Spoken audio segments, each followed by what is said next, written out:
दोस्तों नमस्कार, आप सबका मेरे YouTube चैनल में बहुत बहुत स्वागत है भैया। Head operator, assistant operator, workshop वाले, अगर तीनों में फॉर्म डाले हैं तब भी आप ये मेरे वीडियो को पूरा देखिएगा। अगर आपने हेड ऑपरेटर में अप्लाई किया तब भी आपके लिए ये वीडियो बहुत ही ज़्यादा महत्वपूर्ण होने वाला है भैया, क्योंकि हेड ऑपरेटर की कोर्ट की सुनवाई हो रही थी माननीय उच्च न्यायालय लखनऊ बेंच में, क्योंकि इसमें डिग्री डिप्लोमा वाला विवाद चल रहा है, उसकी सुनवाई हो रही थी। तो 16 अक्टूबर की इसकी सुनवाई हुई है। मैं उस कोर्ट केस की डिटेल भी आपके साथ साझा करूंगा और इस कोर्ट केस में 16 अक्टूबर को क्या निर्णय आया है ये भी साझा करूंगा और इसमें क्या प्रभाव पड़ेगा हेड असिस्टेंट ऑपरेटर और वर्कशॉप वालों के ऊपर, और हेड ऑपरेटर का कब तक फाइनल रिजल्ट देखने को मिलेगा। मैं सारी जानकारी आप सबके साथ साझा करूंगा भैया। हाँ, मेरी आवाज़ थोड़ी थोड़ी चेंज लग रही होगी क्योंकि मुझे फीवर चल रहा है, बहुत दिनों से फीवर चल रहा है भैया। तो लेकिन मैं आप सबके साथ वीडियो लाने के लिए कर्तव्यबद्ध हूँ, ये मेरा कर्तव्य है। इसलिए मैं वीडियो सही जानकारी आप सबके साथ शेयर करना मेरा धर्म है, इसीलिए मैं आप सबके साथ वीडियो शेयर कर रहा हूँ। ठीक है दोस्तों, तो स्किप मत कीजिएगा, पूरा देखिएगा भैया।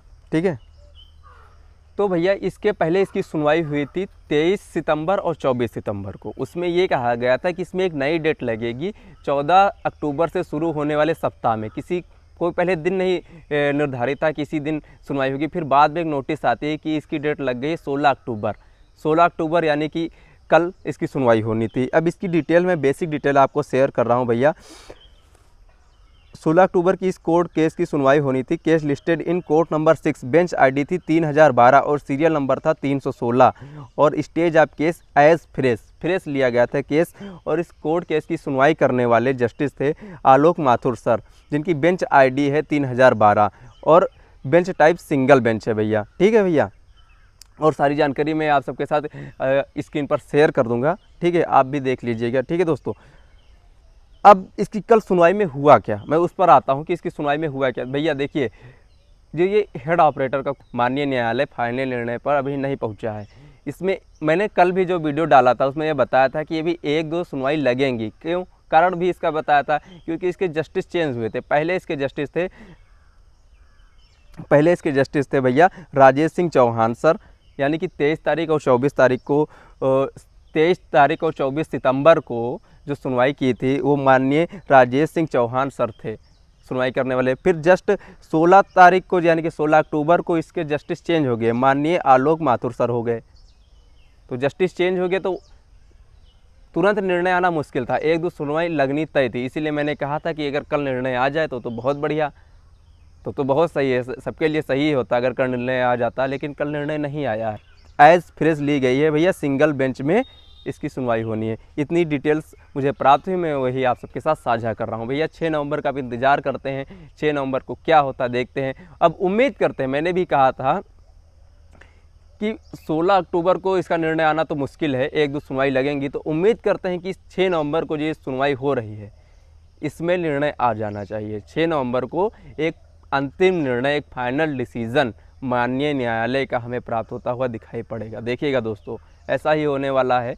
और जैसे ही निर्णय आ जाता है फिर 4-5 दिन बाद भर्ती बोर्ड के द्वारा रिजल्ट जारी कर दिया जाएगा और फिर दोस्तों 10 से 15 दिनों के बाद इसकी DVPST की प्रक्रिया भी शुरू हो जाएगी, क्योंकि ऑलरेडी इतनी भर्ती लेट हो गई है भैया। 2022 जनवरी में वैकेंसीज आई थी और 2024 जनवरी में इसका एग्ज़ाम हुआ है। तो इसकी DVPST कब होगी? नवंबर में तो इसकी सुनवाई लगी, देखते हैं कब होगी। अब ऐसा लग रहा है लास्ट नवंबर या शुरुआत दिसंबर में इसकी DVPST होने के चांसेस बन रहे हैं। अगर 6 नवंबर को इसका अंतिम डिसीज़न आता है, इस कोर्ट केस का अंतिम डिसीज़न आता है 6 नवंबर को, तो ये लास्ट नवंबर या फिर शुरुआत दिसंबर में इसकी DVPST होने की संभावना बढ़ रही है। अगर 1-2 और इसमें हेयरिंग की डेट लगी तो ये गई 2025 भैया। अगर 1-2 और हेयरिंग डेट लग रही हैं तो 2025 गई भर्ती।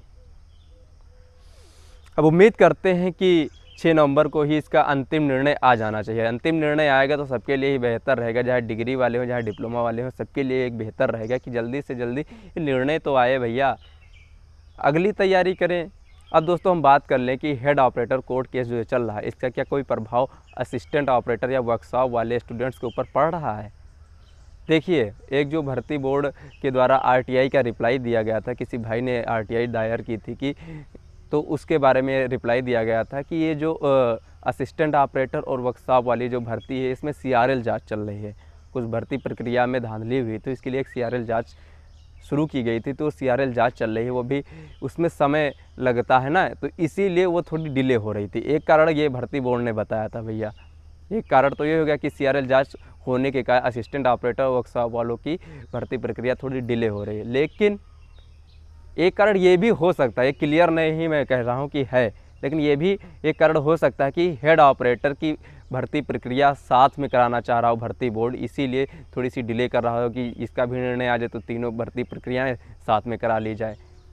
एक कारण ये भी हो सकता है कि हेड ऑपरेटर की प्रक्रिया साथ में कराना चाह रहा हो भर्ती बोर्ड, हो सकता है, मैंने ये नहीं कहा कि है, ऐसा मुझे लग रहा है कि अगर ऐसा है तो जब हेड ऑपरेटर का कोर्ट केस फाइनल हो जाएगा तभी कोई निर्णय पर पहुंचेगा भर्ती बोर्ड, तभी तीनों की प्रक्रिया एक साथ होंगी, तब तो समय है। लेकिन अगर असिस्टेंट ऑपरेटर वर्कशॉप वालों का अलग DVPST करा लिया जाता है तो भी सही रहेगा उनका, यार जिसका क्लियर है वो तो हो जाए।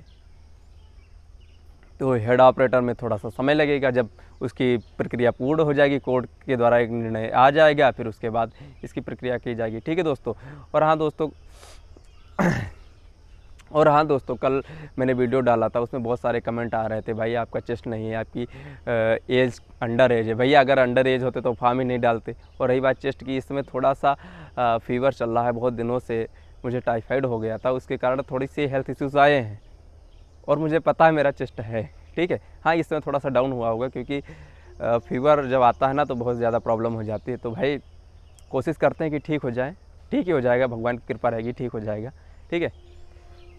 तो दोस्तों, अगर आप ये चाहते कि हेड ऑपरेटर, असिस्टेंट ऑपरेटर और वर्कशॉप वालों से रिलेटेड जितनी भी जानकारी हो मैं आप सबके साथ साझा करता रहूं, तो इसीलिए आप मेरे चैनल को सब्सक्राइब कर लीजिए। अगर अच्छा लगा हो वीडियो और मेरी ये जानकारी सही लगी हो, मैं इधर उधर की बातें नहीं बताता हूँ, जो जानकारी है तो वही देता हूँ। अगर ये सही लगी है तो मेरे वीडियो को लाइक कर दीजिए भाई, इतना तो कर ही सकते हैं आप। ठीक है दोस्तों, मिलते हैं फिर अगले वीडियो में, तब तक के लिए दोस्तों नमस्कार। अभी आप सभी लोग अपना ख्याल रखिएगा, मैं भी अपना ख्याल रखूँगा क्योंकि मुझे फीवर है भैया, बहुत ज़्यादा प्रॉब्लम में हूँ, लेकिन मैं अपना ख्याल रखूँगा। ठीक है दोस्तों, नमस्कार।